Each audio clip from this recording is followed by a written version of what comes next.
12월 22일 주일 아침입니다.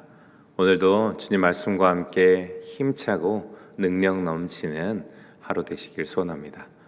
찬송가 545장 찬양하겠습니다.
이 시간 하나님께서 우리에게 주시는 말씀 요한계시록 20장 1절에서 10절까지 말씀입니다.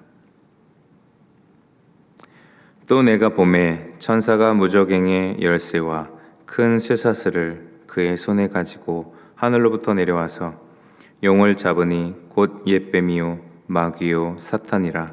잡아서 1000년 동안 결박하여 무저갱에 던져 넣어 잠그고 그 위에 임봉하여 1000년이 차도록 다시는 만국을 미혹하지 못하게 하였는데 그 후에는 반드시 잠깐 노일이라.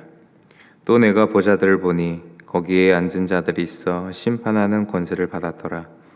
또 내가 보니 예수를 증언함과 하나님의 말씀 때문에 목베임을 당한 자들의 영혼들과 또 짐승과 그의 우상에게 경배하지 아니하고 그들의 이마와 손에 그의 표를 받지 아니한 자들이 살아서 그리스도와 더불어 1000년 동안 왕 노릇하니 그 나머지 죽은 자들은 그 1000년이 차기까지 살지 못하더라.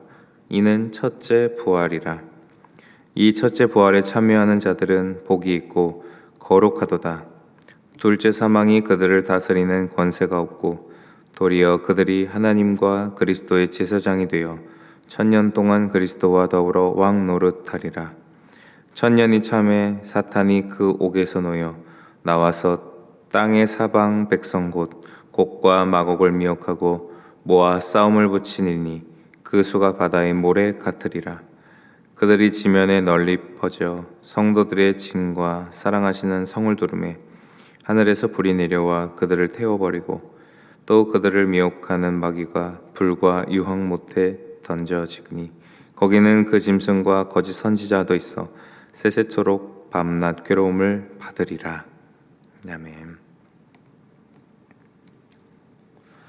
네, 이제 이어지는 말씀, 20장의 말씀은요, 어제 본 19장에 놀라운 권세와 능력으로 또 악을 심판하시고 승리를 이루신 하나님의 능력을 또 보여주는 말씀에 이어서 오늘은 그 악을 결박하고 또 묶어두는 또 놀라운 주님의 권세의 능력의 말씀이 나타나고 있습니다.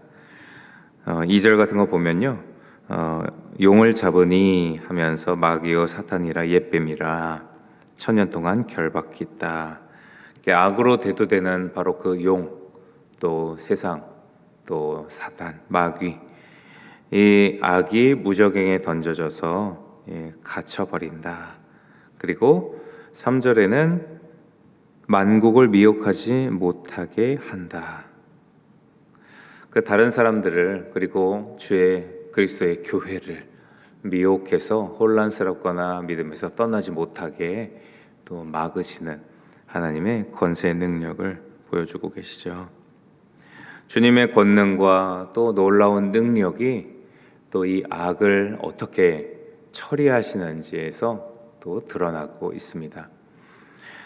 그 악은 이 1절, 2절, 3절의 말씀처럼 주님께서 가둬둬서 그 능력을 펼치지 못하도록, 또 그 능력을 다른 그리스도를 미혹해 하는 그런 영향으로 또 이어지지 않도록 또 막고, 또 그 악의 모든 것들을 좌지우지하시는 권세가 있으심을 또 드러내고 있죠.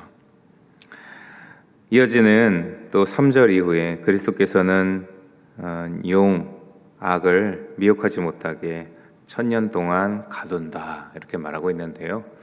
이 말씀을 가지고 많은 학자들이 또 세 가지 천년왕국설이라는 또 여러 주장들을 또 기독교 역사 가운데 해왔습니다.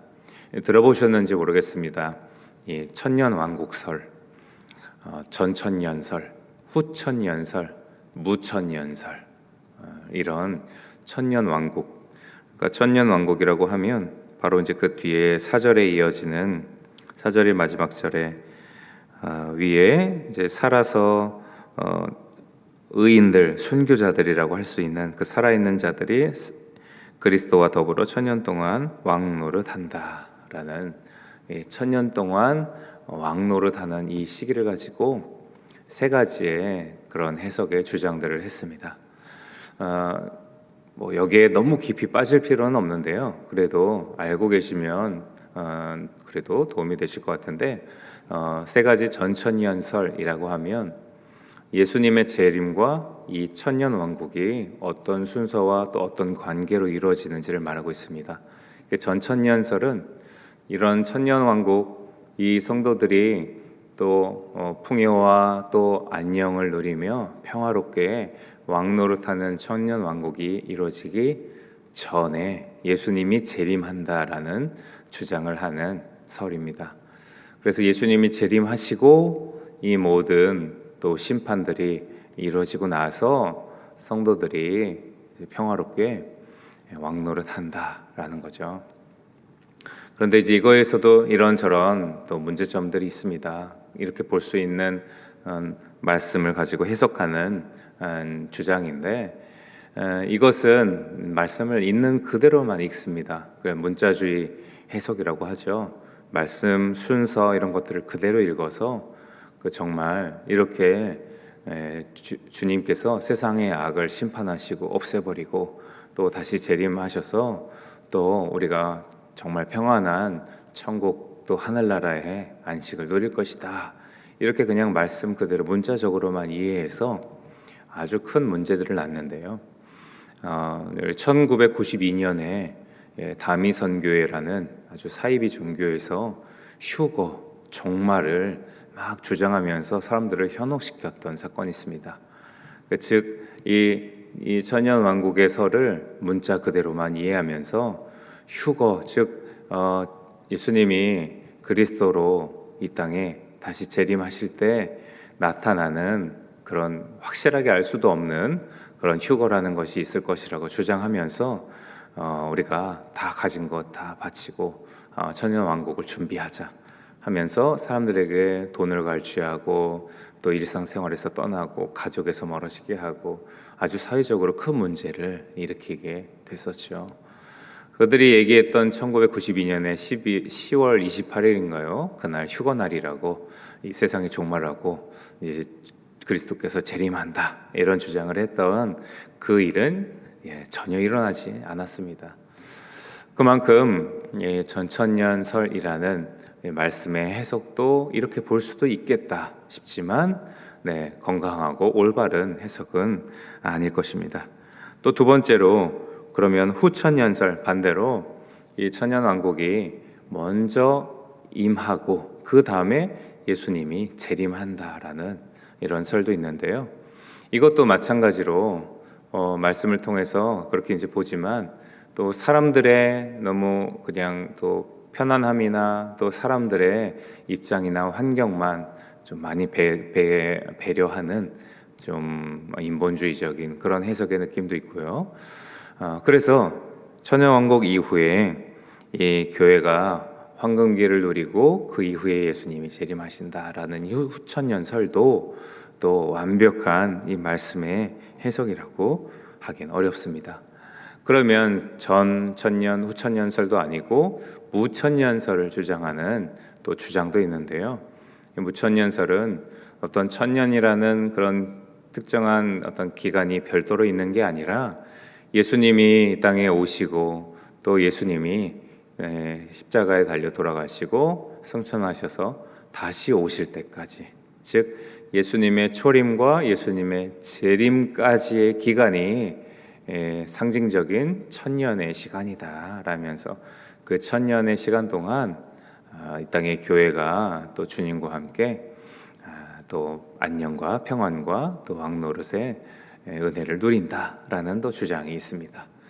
하여튼 이런 여러 주장들이 있는데요. 이런 주장들, 또 천년 왕국에, 그리고 예수님의 재림과 또 그러면 어떻게 될 것인가, 막 말씀에 구체적으로 다 나타나진 않지만 알고 싶고 또 해석하고자 하면서 나타나는 결과라고도 할 수 있겠습니다. 그냥 이런 것들이 있다 그냥 생각하고 알고만 있으시면 되고요. 우리는 이 말씀에서 그게 무엇인가, 그리고 그것을 통해서 이 천년이 어떤 것인가, 뭘 골라야 되나, 굳이 그러지 않으셔도 됩니다. 말씀은요 명확하게 천년이 어떻고 예수님이 언제 오시고 그런 거를 굳이 구체적으로 말하려고 한다라기보다, 이 오늘 우리가 읽은 이 말씀은 천년 동안의 기간 동안, 그게 언제인지 어떤 건지 명확하게 알 수는 없지만, 어떤 천년이라는 기간 동안 능력의 주요, 권세의 풍성한 힘을 가지신 바로 그 주님께서 이 땅을 통치하시고 주관하셔서 하나님의 백성, 주님의 교회가 참 안식과 평안과 은혜를 누린다라는 것이 명확한 말씀에 우리가 바라볼 수 있는 은혜겠죠. 그렇게 오늘 14절 말씀에는요, 살아서 그리스도와 천년 동안 왕노릇한다, 믿음을 잃지 않고 고난 중에도 그 신앙을 변치 않고 꼭 잘 붙들고 걸어갔던 주님의 순교자들, 의인들, 믿음을 잘 지켜온 주의 백성들, 교회들에게 주님께서 위로하시고 그들을 인정해 주시고 일으켜 세워 주신다라는 위로와 격려의 말씀이기도 합니다. 그러니 이 말씀이요, 앞에서 언급드린 여러 주장이나 다른 관련된 설, 막 천년에 꽂히고 막 예수님의 재림에 꽂히고 이럴 필요가 없이요, 우리 요한계시록을 지금 계속 잘 읽어가고 있는 흐름대로 이 땅의 교회의 어려움, 또 고난, 또 핍박 속에 믿음을 견지하기 힘들어하는 주의 백성들을 위한 주님의 자비의 메시지라고 우리가 계속 읽는다면, 그들을 향한 주님의 위로와 또 인도하심, 자비하신 사랑의 메시지가 더욱 중요할 것입니다. 말씀드린 것처럼 주님의 믿음을 잃지 않고 주님의 큰 권능에 온전히 붙들려서 이 세상 권세, 결국 주님이 심판할 것임을 믿고 신뢰하며 주님 앞에 머물러라, 교회에 믿음으로 잘 서 있어라 라는 능력과 또 은혜의 권면의 말씀이라고 할 수 있겠습니다. 이어지는 말씀도 마찬가지입니다. 5절 이후에도요, 뭐 첫째 부활이다, 또 첫째 부활에 둘째 사망에, 또 그리스도의 제사장이 되어 6절에는 천년 동안 왕노릇하리라. 그리고 7절에 천년이 참에, 뭐 사단이 옥에 놓여서 뭐 막 이렇게 계속 나오고 있는데요. 이런 뭐 단어 하나하나 잘 이해되지 않는 어떤 말씀 한 구절 뭐 이런 거에 이렇게 깊숙이 굳이 들어갈 필요까지는 없을 것 같습니다. 부활, 그리고 사망, 왕노릇. 이게 부활도 앞에서 살아서 6절, 4절처럼 그리스도와 함께 천년 동안 왕노릇하는, 그러니까 믿음을 잃지 않고 잘 붙들어서 주님의 또 은혜의 평안을 누리게 된 그런 사람들이 이제 부활했다라는 표현으로 첫째 부활, 또 둘째 사망, 이게 다시 그들이 믿음을 잃어버리고 죽는 일이 없을 것이다. 이렇게 그 믿음을 잃지 않으려고 하는 성도들을 향한, 그리고 그들이 잘 견딜 수 있도록 또 돕고자 하는 바로 이 요한계시록을 향한 하나님 아버지의 마음을 계속 생각하면서 읽는다면 크게 어렵게 막 느껴지지는 않을 말씀이라고 생각됩니다. 7절에요. 그런 말씀에 또 이어서 사탄은 옥에 놓여서 나와서 땅의 사방 백성 곧 곡과 마곡을 미혹하고 모아 싸움을 붙여 또 그 수가 바다의 모래 같다. 이 사단이요, 다시금 또 자기의 세력들을 모아서 마지막으로 한 번 더 하나님께 반역을 합니다. 한 번 더 하나님을 어떻게 맞서 보려고 하는데요. 그것이 아무런 의미가 없는데도 어제 말씀드린 것처럼 세상의 악은 끊임없이 하나님과 반역하고 하나님과 뒤돌아서서 다른 길을 가려고 합니다. 그렇지만 당연한 결과죠. 권능의 주요 능력의 주이신 그리스도 예수께서 9절 중반 후반부처럼 하늘에서 불이 내려와 그들을 태워버리고 10절에 또 그들을 미혹하는 마귀가 불과 유황못에 던져지니 거기는 그 짐승과 거짓 선지자도 있어 세세토록 밤낮 괴로움을 받으리라. 결국은 권세와 능력이 끝이 없으신 그리스도 예수께 패배하고 이 마지막 발악하는 전쟁에서 철저하게 멸절당합니다. 9절에 불이 내려와 그들을 태워버리고 이제 아예 없애버리고 멸절시켜버리죠. 이토록 주님의 권세가 크고 주님의 능력이 크고 그로 말미암아 주님이 세우신 주의 교회의 모든 성도들이 때로는 이런 사단과 악의 위협과 또 핍박 속에 어려움을 당하는 순간이 있을지 모르지만 그때도 우리 주님이 어떤 분이신지, 우리 그리스도 예수께서 얼마나 큰 능력과 권세가 있으셔서 그 악의 근원부터 끝까지 다 멸절시키실 만한 능력이 있으신 주님이신지를 우리가 품기를 원하시고 계시죠. 그렇게 주님의 뜻과 주님의 역사와 주님의 능력을 품고 믿음 잃지 않고 어려움 가운데서도 주님 앞에 더 능력과 또 담대함으로 나아갈 수 있는 바로 우리 주님의 자녀, 우리 귀한 성도님들의 삶 되시기를 간절히 축복드립니다. 사랑의 주님, 참 이 땅에서의 우리의 삶이 주님 믿고 또 은혜만 펼쳐지면 좋겠지만 참 그렇지 않은 우리의 현실을 우리가 다시 직면합니다. 예수님께 은혜를 참 많이 받아도 주님의 말씀에 붙들려 감사함으로 가득 채워져도 우리의 실상의 삶에서 이런 모양 저런 모양으로 어렵고 넘어지고 쓰러지길 수인 우리입니다. 그런 우리들을 주님 앞에 올곧게 서 있지 못하게 세상의 악은 끊임없이 우리를 미혹해 하고 믿음이 흔들리도록 혼란스럽게 합니다. 주님, 그러한 공경과 어려움 속에서도 우리의 심령을 꼭 붙잡아 주시옵소서. 주님, 이 시대는 물리적인 몸의 고통뿐만 아니라 오히려 혼란스럽게 하고 진리를 온전히 믿지 못하도록 세상의 수많은 가치로 미혹해 하는 그 수많은 세상의 미혹의 영이 더 큰 핍박의 주체로 다가오는 시대인 줄 믿습니다. 주님, 우리가 보고 듣고 생각하고 경험하는 수많은 것들 속에 분별할 수 있는 능력을 주시고 우리의 영이 깨어 있어서 주님을 반역하고 주님을 대척하는 또 세상의 악한 진리를, 또 악한 진리 아닌 세상의 사조들을 구분하고 분별해내어 주님의 믿음에 흔들리지 않을 수 있도록 인도하여 주시옵소서. 그러기 위해 더욱 우리가 주님의 말씀 앞에 서게 하시고 진리의 능력 위에 서게 하시고 우리 그리스도 예수가 어떤 분이신지, 얼마나 크고 능력이 많으신 우리의 아버지요 창조주 주님이신지를 잊지 않고 마음에 날마다 품는 우리의 삶이 되게 역사하여 주시옵소서. 감사드리며 예수님의 이름으로 기도드립니다. 아멘. 하늘에 계신 우리 아버지, 아버지의 이름을 거룩하게 하시며 아버지의 나라가 오게 하시며 아버지의 뜻이 하늘에서 같이 땅에서도 이루어지게 하소서. 오늘 우리에게 일용할 양식을 주시고 우리가 우리에게 잘못한 사람을 용서하여 준 것 같이 우리의 죄를 용서하여 주시고 우리를 시험에 빠지지 않게 하시고 악에서 구하소서. 나라와 권능과 영광이 영원히 아버지의 것입니다. 아멘.